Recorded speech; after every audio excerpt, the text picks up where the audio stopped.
오늘 우리에게 주신 하나님의 말씀은 여호수아 24장 14절로 18절까지의 말씀입니다. 여호수아 24장 14절로 18절까지 말씀, 구약 성경 357면에 있습니다. 여호수아 24장 14절로 18절 말씀을 우리 함께 한 목소리로 읽도록 하겠습니다. 그러므로 이제는 여호와를 경외하며 온전함과 진실함으로 그를 섬기라. 너희의 조상들이 강 저쪽과 애굽에서 섬기던 신들을 치워버리고 여호와만 섬기라. 만일 여호와를 섬기는 것이 너희에게 좋지 않게 보이거든 너희 조상들이 강 저쪽에서 섬기던 신들이든지 또는 너희가 거주하는 땅에 있는 아모리 족속의 신들이든지 너희가 섬길 자를 오늘 택하라.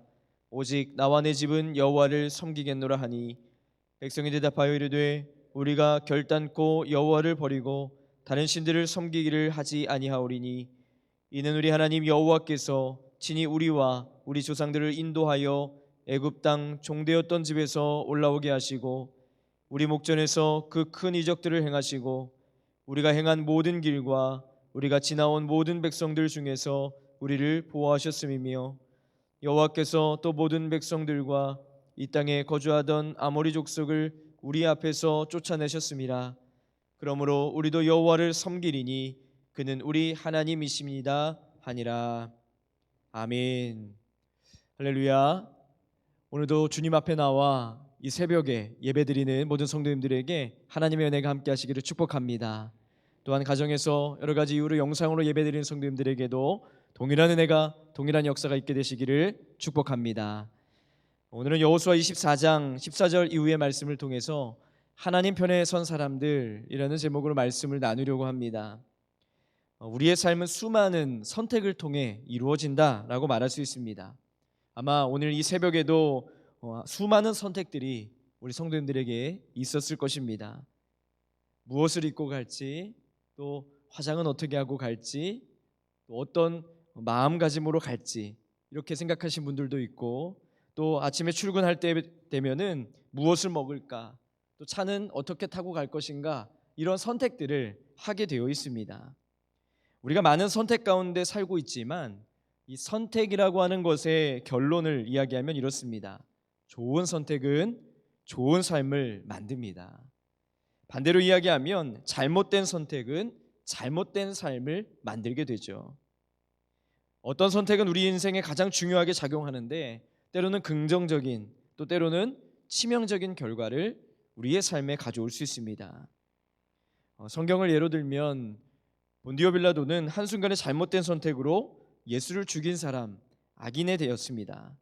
반면에 종교개혁자인 마틴 루터는 한순간이지만 어려운 선택을 함으로써 생명의 위협 속에서 진리를 붙들고 종교개혁을 이루는 위대한 인물이 되었습니다. 에덴 동산에서 선악과를 따먹는 아담의 선택은 인류 전체에 죽음을 가져왔습니다.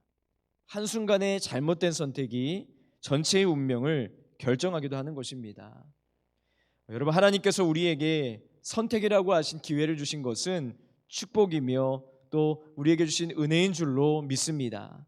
이 축복과 은혜를 어떻게 사용하느냐에 따라서 우리 인생이 달라지게 되어 있습니다. 바른 선택을 할 때 축복이 됨을 기억하는 저와 여러분 되기를 간절히 소망합니다. 여호수아를 보게 되면 오늘 본문의 고별 설교를 통해서 선택하고 또 결단하는 것이 얼마나 중요한 것인가 우리에게 말씀해주고 있습니다. 그 당시 가나안 문화는 오늘과 비슷합니다. 폭력적이고 음란하고 또 농경 문화에서의 풍요로운 신, 다양한 신들을 섬겼던 그들의 모습이었습니다. 특히 물질주의로 가득한 그 땅에 맘몬이라고 하는 그 신은 이스라엘 백성들에게 그 마음을 유혹하는 굉장히 큰 위협이 되었습니다. 하나님은 이스라엘에게 그 가나안 땅을 지배하게 하셨지만 그 문화에 이스라엘 백성들이 어떻게 대처하느냐, 어떤 선택을 가지고 어떤 마음을 살아가느냐에 따라서 하나님께서 주신 축복을 이어갈 것인지 빼앗길 것인지를 말씀하고 있습니다. 우리가 살고 있는 세상을 보게 되면 비기독교적인 세상이다 라고 말할 수 있습니다. 또 반기독교적이다 말할 수 있죠. 이런 문화 가운데서 그리스도인으로 살아가는데 굉장히 불편한 요소들이 많이 있습니다. 예수님을 믿는 것과 그 예수님을 믿는 그리스도인으로 실제 우리의 삶에 나아가서 사는 것은 때로는 긴장하고 때로는 대립하는 연속인 것을 우리가 고백하게 됩니다. 세상은 순순히 그리스도인으로 살아가기를 내버려 두지 않죠. 끊임없이 유혹하고 끊임없이 우리를 다른 생각을 갖게끔 만드는 것이 세상입니다. 여러분, 오늘 본문의 이스라엘을 보게 되면 하나님의 백성으로서 제대로 된 신앙생활을 하지 못했음을 보게 됩니다. 땅은 정복했는데 영원히 정복당했습니다. 그 땅에 있는 우상들의 문화를 접하게 되었고 하나님으로부터 멀어진 그들의 삶을 성경은 표현하고 있습니다. 이때 여호수아는 이스라엘 공동체를 바라보면서 염려하는 마음으로 너희들이 선택해라, 너희들이 결단하라 이렇게 요구하고 있습니다. 14절부터 24절까지 말씀을 보게 되면 섬기다라고 하는 동사가 반복되고 있습니다. 성경에 반복되어 표현된 것은 강조하는 말입니다. 너희가 이 말은 꼭 기억해라 라고 하는 말이죠. 섬기다 라고 하는 말이 반복된 것을 보면 오늘 누구를 섬길 것인가, 너희가 어떻게 섬겨야 될 것인가가 굉장히 중요한 문제다라는 것을 말해주고 있습니다. 24장 15절 하반절 말씀에 보면 너희가 섬길 자를 오늘 택하라, 나는 나와 내 집은 오직 여호와만을 섬기겠노라 라고 하는 여호수아의 고백에 귀 기울이는 귀한 새벽이 되기를 간절히 소망합니다. 하나님이 우리에게 주시는 은혜가 있다면 그 은혜가 우리가 선택하고 결단할 때 은혜 위에 부으시는 하나님의 은총이 있는 줄로 믿습니다. 이 마음이 분명할수록, 이 선택이 분명할수록 은혜의 강도는 깊고 클 수밖에 없죠. 그래서 오늘 살아가는 우리 가운데 우리가 무엇을 택할 것인가, 하나님을 택할 것인가, 아니면 이 땅에 사는 동안 세상의 것들을 택할 것인가, 우리가 선택해야 될 문제이고 우리가 결단해야 될 문제인 줄로 믿습니다. 하나님의 말씀에 순종할 것인가 아닐 것인가는 예스와 노밖에 없습니다. 19절에 보게 되면 하나님은 질투하신 하나님이시라 표현해 있죠. 타협의 여지가 없습니다. 다른 신들과 철저히 구분되는 신입니다. 다른 신은 말 못하는 우상에 불과하고 우리 하나님은 살아계신 하나님이다라는 사실을 기억하시길 바랍니다. 선택의 여지가 없죠. 하나님을 선택할 것인가 아닐 것인가. 사랑하는 성도 여러분, 우리는 항상 하나님 편에 서 있어야 되는 줄로 믿으시길 바랍니다. 내가 하나님의 편에 선 사람이 되어야 됩니다.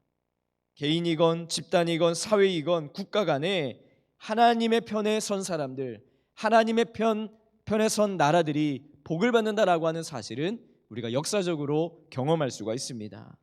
여러분, 오늘 하나님께 삶의 우선순위를 두고 있는가, 내가 하나님을 택하며 살고 있는가 점검해 보시면서 묻는 귀한 하루가 되시기를 주님의 이름으로 축복합니다. 오늘 시간에 선택과 결단에서 중요한 것들에 대해서 몇 가지 생각해 보고자 합니다. 먼저 첫 번째는 여호와만 섬기기를 결단하는 저와 여러분 되시기를 축복합니다. 그동안 이스라엘은 하나님을 섬겼습니다. 그러나 섬기긴 했지만 바로 섬기지 못했습니다. 때로는 우상도 섬겼고 때로는 이방 문화 가운데 빠져서 이방 신들을 경배하기도 했습니다. 여호수아는 이야기하죠. 그러므로 이제는 여호와를 경외하며 온전함과 진실함으로 하나님을 섬기라 우리에게 말씀하고 있습니다. 또 15절에 너희가 섬길 자를 택하라, 나와 내 집은 여호와를 섬기겠다 이렇게 선포하고 있죠. 하나님을 온전함과 진실함으로 섬기는 모두가 되시기를 축복합니다. 영적인 태도, 즉 마음의 태도가 먼저 바르게 정립되어야 됩니다. 진실함이 없는 태도는 하나님을 섬기는 태도가 아니죠. 그래서 요한복음 4장 24절에는 하나님은 영이시니 예배하는 자가 영과 진리로 예배할지니라. 예배자의 모습이 영과 진리로 예배하는 자가 되어야 된다 우리에게 말씀하고 있습니다. 성실하다는 무엇이냐면 자기 역할에 최선을 다하는 것입니다. 즉 우리가 그리스도인으로 부름받았다면 그리스도인답게 그리스도인다운 마음을 가지고 이 땅에 살아가야 되는 줄로 믿습니다. 그리스도인은 성실하게 신앙생활해야 됩니다.